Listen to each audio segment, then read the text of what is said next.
The Tampa Bay Buccaneers may need some running back help soon, and mayhaps they could turn to an old friend. That and more on today's episode of Locked On Bucs. You are Locked On Buccaneers, your daily Tampa Bay Buccaneers podcast, part of the Locked On Podcast Network, your team every day.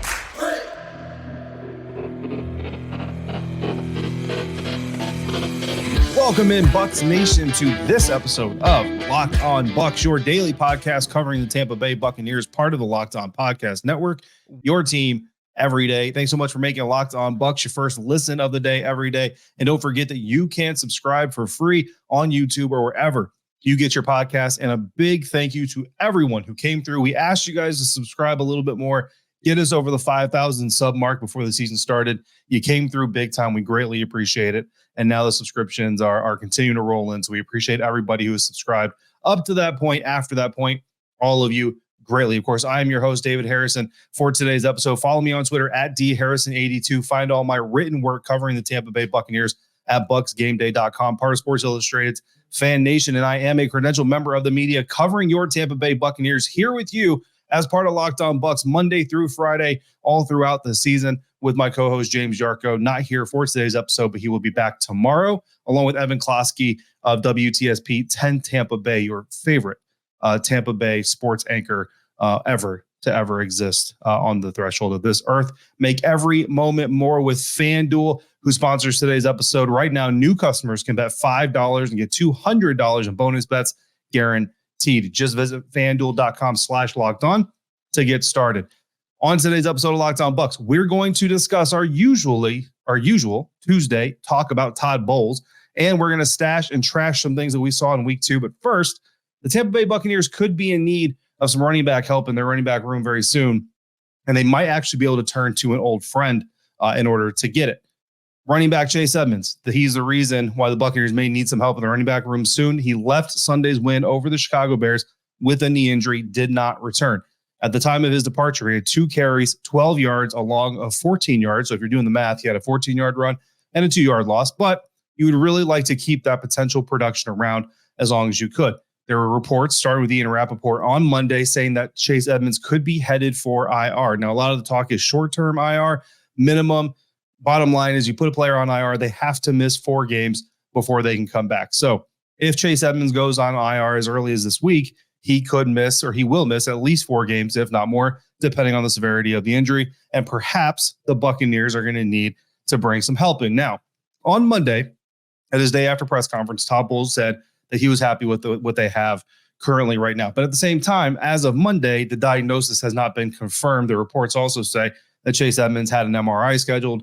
So once that MRI gets done and the results come in, then the Buccaneers will have a better path or a better vision of the future to move forward on. So Todd Bowles right now really has no reason as of Monday afternoon to say anything other than we like the room that we have. So the room that they have, right, starts off with Rachaad White, fellow Sun Devil, proud Sun Devil alum right here. So super proud of what Rachaad White has been able to do. Currently, after Sunday's game, he is 18th in rushing yards, 55th in yards per carry, 5th in rushing grade, according to PFF. So the stats and the rushing grade don't necessarily mesh up. But Rachaad White has done some good things, and the Buccaneers have done some positive things, but they have struggled in some areas as well. We'll talk about that here in just a little bit.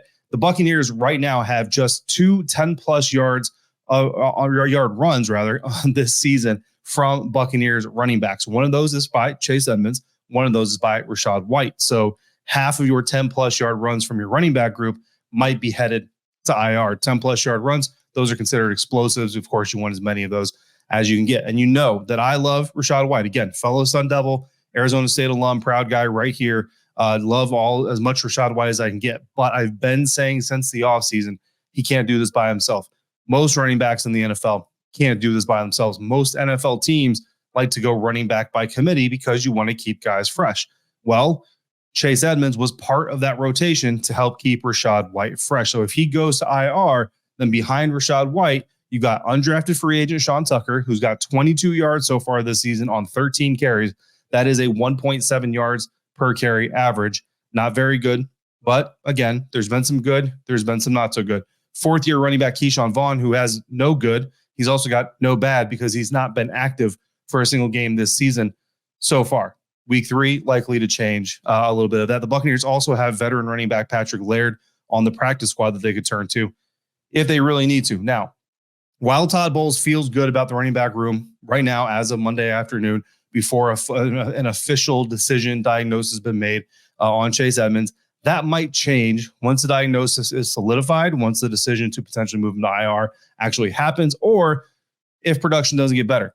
If production doesn't get better, people start putting more pressure on Baker Mayfield. They start playing a little bit more aggressive in the passing game, and that could kind of change Todd Bowles' temperature towards the running back room. If that happens, there are 3 names right off the cuff that have to come up. And it doesn't mean that these are like the 3 names that I would say, or James would say, or anybody would say the Buccaneers need to approach or need to sign or any of those things. But there's 3 names that I think automatically come up in the conversation, whether it's bring him in, or whether it's a heck no, stay away from him. Those 3 names are Kareem Hunt, 27-year-old free agent. Reports were during the offseason that he had offers, was kind of balancing the offers, figuring out where he wanted to go. I don't know. Maybe the Jets offered, maybe the Patriots offered, and he didn't take any of those. So they moved on to guys like Ezekiel Elliott, Dalvin Cook, and those offers dried up. I don't know what the situation was with Kareem Hunt, but it certainly seemed like he wanted to play this NFL season. Well, we're about to enter week 3. He doesn't have a job. He doesn't have a team. So perhaps this is a situation where he's coming into a similar situation like he was in Cleveland, where you got a primary back, Rachaad White, like Nick Chubb was in Cleveland. Kareem Hunt's kind of the number 2 Swiss Army knife type guy like he was in Cleveland for the Buccaneers, similar to the role that Chase Edmonds was going to fill anyway. So that would obviously be a name, I think, right off the cuff. If it starts to look like the Buccaneers need to add somebody, I think, Kareem Hunt is a very logical name to turn to right off the bat. 2 more names. Stick with me here. Leonard Fournette, 28-year-old running back, released by the Tampa Bay Buccaneers. He's had some issues before with his willingness to be a team player. Look, like I said, it's a name that's going to come up in the conversation. I don't know where Leonard's mindset is. You know what I mean? And at the end of the day, like, we've all seen it, right? If you're a Bucs fan, you've seen it. Locked On Bucs here, we've seen it. Leonard Fournette has got the talent. Leonard Fournette has ability. I don't say the problem. The question about Leonard Fournette is he willing to accept the role that he's being asked to accept, right? And Skip Pete, the running backs coach for the Tampa Bay Buccaneers, talked about this during the offseason, was asked specifically about Ezekiel Elliott. Really didn't want to talk specifically about Zeke, but we all kind of take it as he was kind of talking about Zeke anyway. Do these veteran running backs want to take the role the teams are offering them? You know what I mean? And then Leonard Fournette coming in here, he may have to play backup to Rachaad White, who just last year started off the season as Leonard's backup. You know what I mean? And if Lenny doesn't want to do that, so be it.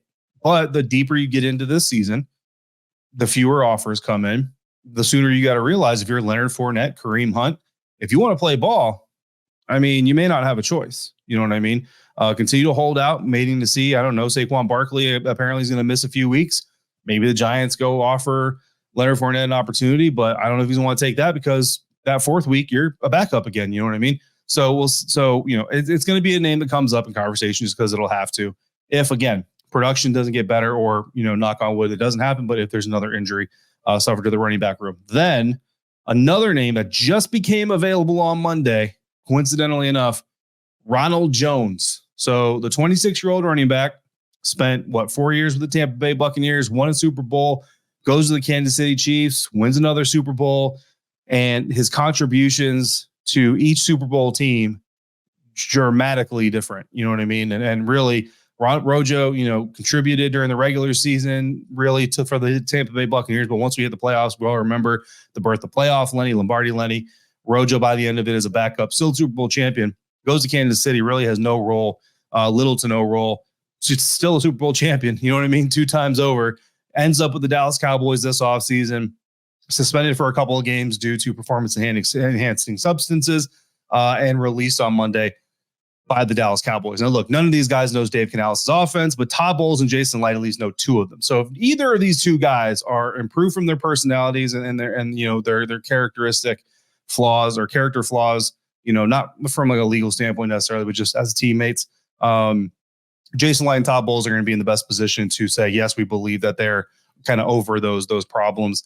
Kareem Hunt is a little bit of a wild card. I don't know what the relationship is with any of them. But again, this is just a cursory top 3 names that I think everybody's going to talk about in some way, shape, or form. Could be they better not even look at that guy. Could be I really want them to look at that guy, depending on the Bucs fan and media person that you talk to. I think. Of course, if we get to the point where we think the Bucs actually need to go after a new addition, we'll flesh out a better list of options, more serious list of options. But I thought it was a coincidence that Rojo gets released on the same day as reported that Chase Edmonds might be headed to IR. I don't know. Might be a coincidence, might not be. You might want to trash all those names, and that's fine. Well, I'm going to trash a couple things from week 2 coming up in our next segment of Locked On Bucs, part of the Locked On Podcast Network, your team every day. And today's episode of Locked On Bucs is brought to you by Chase Medical.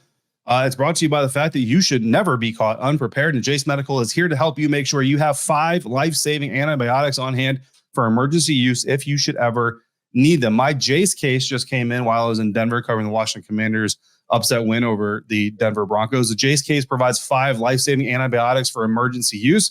All it takes to get a Jace case is fill out a simple online form, and in some cases, jump on a quick call with one of Jace Medical's board-certified physicians. It's doctor-created, doctor-recommended. Everyone should be empowered to care for themselves and their loved ones during the unexpected, whether it's natural disasters, travel, pandemics, any other uncontrollable environment you may or may not find yourself in. You want to be readily available as readily prepared as you can be. One Jace case user named Frank said, quote, as easy as 1, 2, 3. And just in time, I received our package the same day. I got a sinus infection and my doctor was out of town. No appointments for days. Thank goodness it arrived. End quote. Storm shortages, pandemics, reliance on China, supply chain issues, all that stuff. You need to be more prepared now than ever. The Jace case gives you peace of mind so that you're not just hoping that you have access to medication in an emergency. Jace Medical makes sure you have the medication in hand, and you can save more than $360 by getting these life-saving antibiotics with Jace Medical, plus an additional $20 off by using the promo code Locked On at checkout. That's JaceMedical.com, JASE Medical.com. Today's episode of Locked On Bucs also brought to you by FanDuel, America's #1 sports book. Right now, new customers, you bet $5 and you'll get $200 in bonus bets guaranteed. Plus, all customers who bet $5 will get a $100 off offer from NFL Sunday Ticket from YouTube and YouTube TV. Currently, the Tampa Bay Buccaneers are 5.5-point underdogs at home against the Philadelphia Eagles next Monday night. The health and availability of Carlton Davis III, I would think, will certainly have an impact on the outcome, perhaps the line. So maybe wait until we get some practice reports before deciding to wager on that. Now is the best time to join FanDuel. The app is easy to use, and you can bet on everything from spreads to player props and more. So visit FanDuel.com/lockedon and kick off the NFL season with an offer that you won't want to miss. FanDuel, official partner of the National Football League.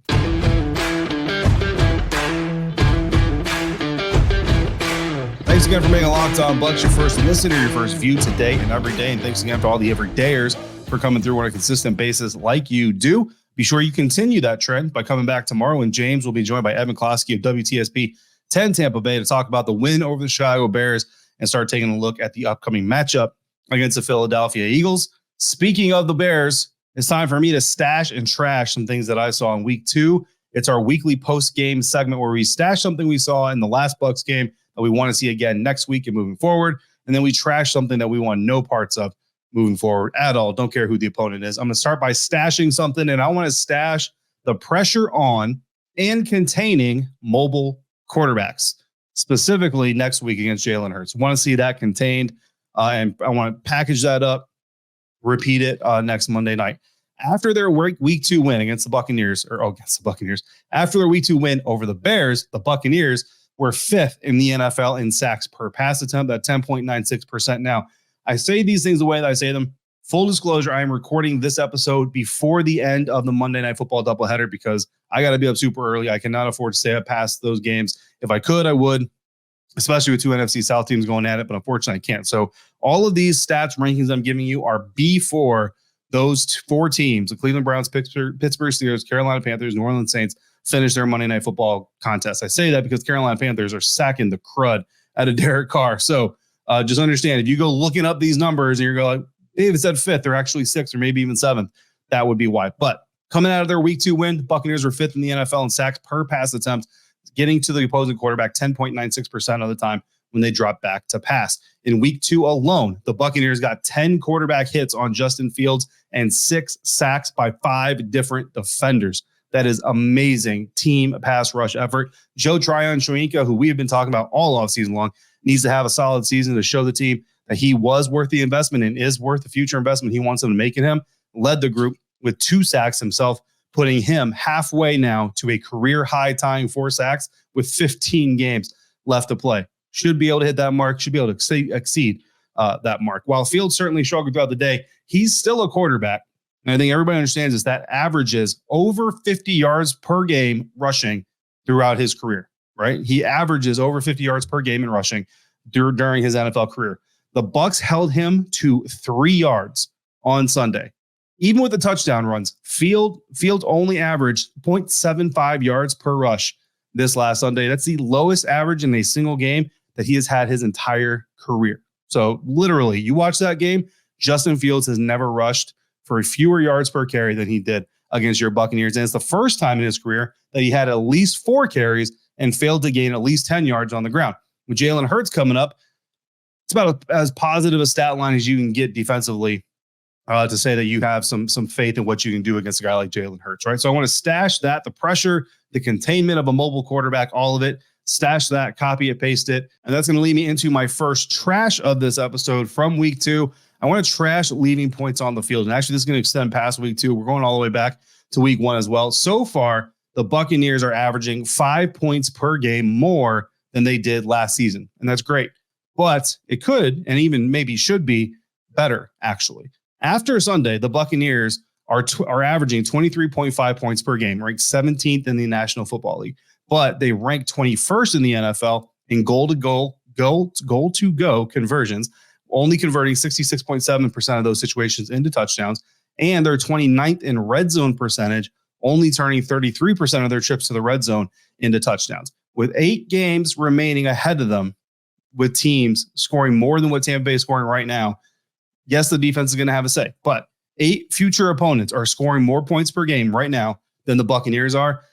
They need to, the Buccaneers offense that is, they need to be able to convert more of those red zone possessions, more of those goal-to-go situations into touchdowns, not just field goals or field goal tries or whatever. They need to get in the end zone. Baker Mayfield and Dave Canales need to get that unit capable of competing in shootouts, because you've got some opportunities coming up that could be shootouts. Even the best defenses in the NFL, some of these offenses that are coming up, your defense they're going to need some help eventually. And this duo needs to get them there as quickly as possible. New duo. So, you know what I mean? You take it with a grain of salt. It's nobody's calling for anybody's jobs, but the numbers early on do not look good, but they also look very kind of, I think what you would almost expect of a new play caller, new offense being installed, new quarterback.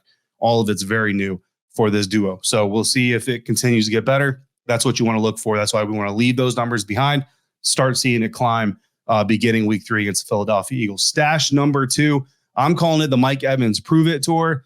It's a little bit ironic because I'm sure he already believes he proved it. I think he's proved it. Most Buccaneers fans, I think that he's proved it. Apparently, Tampa Bay Buccaneers don't think that he's proved it enough.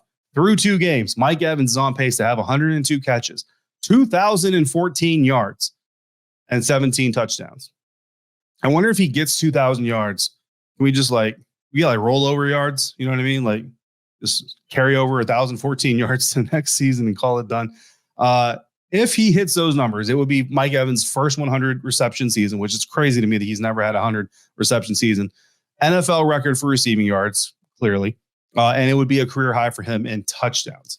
That is what Mike Evans is doing 2 weeks into the season. So any concerns, and yes, we've even talked about it on the show, was could there be a distraction? Could there be something? Any thoughts that there were going to be a concern here? Any thoughts that Mike Evans was going to be distracted by this?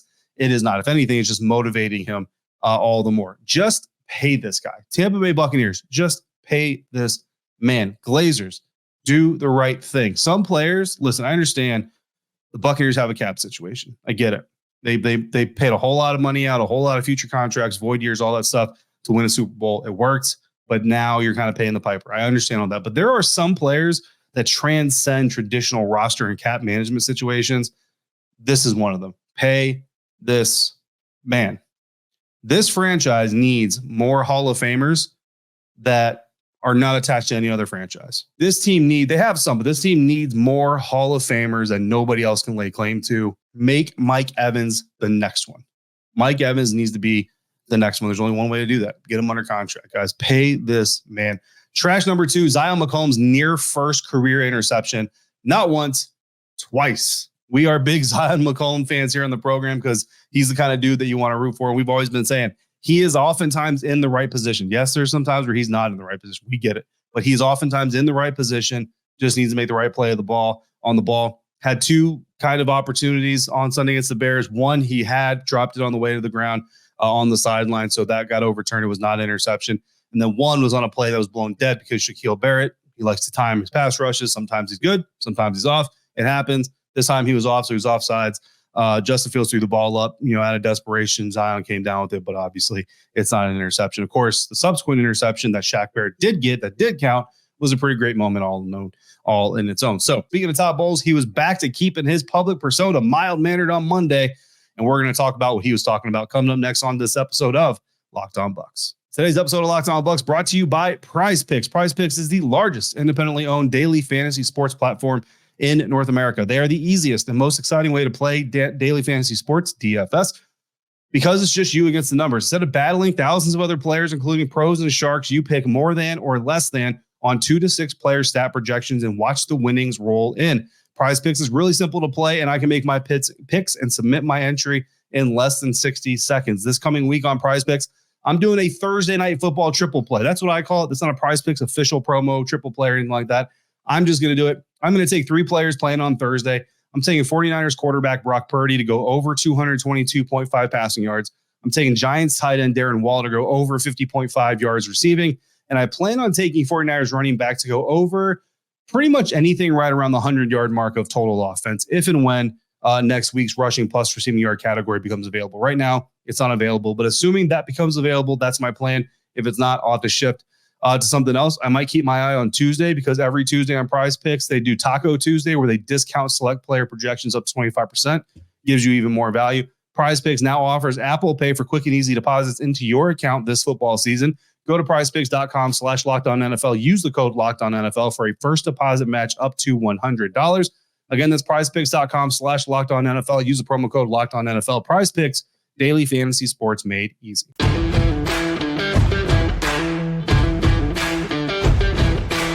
Wrapping up this episode of Locked On Bucs, talking about Todd. Head coach Todd Bowles had his day after press conference on Monday, and we're going to talk about some of the things that he talked about. First up, we're going special teams, guys. On punter Jake Camarda, Todd Bowles said, quote, Jake was huge from the kickoffs in the end zone to the punts and him booming them.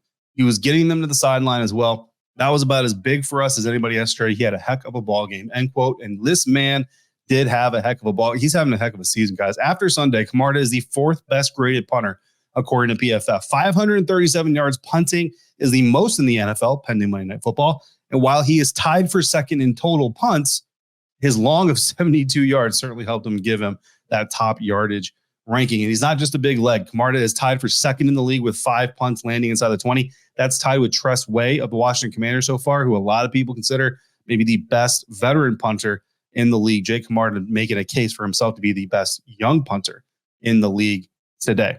Next up, Todd Bowles was asked about 3rd and goal and deciding to run from the 4-yard line to get the touchdown. And Todd Bowles said, quote, that was all Canales right there. All the credit goes to him. They had a too high look, and we checked to something that made it a little vulnerable in the box. He believed in them. The line did a good job, and Rashad ran hard. Shout out to the young Sun Devil getting that ball in 3rd and goal from the 4-yard line. For most teams, that is pass all day long. But this first-year play caller, this first year with him starting quarterback Baker Mayfield, they had a check in place. They went to the check. They believed it. They executed. They got it. While the red zone numbers have not been great so far, things like this is what you lean on, because when you tell me, or if I tell you, or if I tell anybody else, it's still early. Canales and Mayfield are still getting to know each other. This offense is still getting its feet under them. You don't feel like it's BS. You feel like it's a real comeback. So if you've already left that comment in the chat, I know. If you've already left that comment on YouTube, I know. And if you tweeted at me, I know. And I agree with you. And I'm all for it. But that is why you have the confidence. And I don't hate that you already told me, because that's why I like Bucs fans. You guys are very vocal, and I appreciate it. It shows also that's that one play right there. And there's more, but that one play right there really shows that Dave Canales not out of his depth. First-time offensive coordinator, first-time play caller, not at all out of his depth. And he's got the potential to be a great offensive coordinator and play caller for this team and in this league. And I'm not saying to extend Baker Mayfield yet, but this relationship is off to a really, really good, strong start. I know all the stats don't show it, but you guys have watched the games. I've watched the games. this is a good duo right here. 2 games off the ground. This is a good duo. If they continue to build and grow, they could be really dangerous moving down the road a little bit. And then Todd Bowles, of course, was asked about opening up against Philadelphia Eagles on Monday Night Football, their first primetime game of the season. And Todd said, quote, "It's a very talented team, very well coached. They were in the Super Bowl last year. We've been in that situation. They've got talent at every level on both sides of the ball. We're going to have to use everybody to try and win this ball game. It's not going to come from 1 or 2 groups. It's going to have to be individual play. It's going to have to be group play. We're going to have to be very sound," end quote. And I will tell you, there are moments, right? Nobody's perfect. But I think this Buccaneers team has worked very cohesively, more cohesively, I think, than a lot of people have expected. I was talking to other media members in the press box in Denver after the Commanders win, and I said, it's really funny to me. Both the teams I cover were projected by pretty much everybody in the national media to be at the bottom of the league. I projected both of them to end the regular season with winning records, and a lot of the people outside of Tampa, outside of Washington, when they heard me say that, they said, "Bro, maybe you're a little too close, whatever it is." You know what I mean? And now they're both 2-0, surprising a lot of people, and I'm here. I'm here for it every day and twice on Sunday. So that's going to wrap up talking about Todd. Todd saying some good things, and we're saying some things about what Todd is saying. Coming up tomorrow, James Yarko and Evan Klosky are going to say some more things. It's WTSP Wednesday. In the meantime, you got questions or comments, leave those in the YouTube comment sections. Email them, LockedOnBucsPodcast, LockedOnBucsPodcast@gmail.com. We do have some messages. We are aware of them. We have them earmarked. Trust me, we're going to get to them as soon as we can. And with Monday Night Football, we actually have an extra episode in there before game day. Thank you so much for making Locked On Bucs your first listen of the day every day. And thanks so much to all the everydayers for making us a part of your day, part of your routine, and part of your football routine. If you got anything else you want to talk about, also follow me on Twitter, DHarrison82. Follow the show at Locked On Bucs. Follow James at JArco_Bucs. He is on Twitter a lot more often than I am. He is probably your better Bucs follow. Just being honest with you guys. He's probably your better Bucs follow. Till we speak again, please be safe, be kind, fire the cannons. We'll see you next time for another episode of Locked On Bucs, part of the Locked On Podcast Network, your team every day.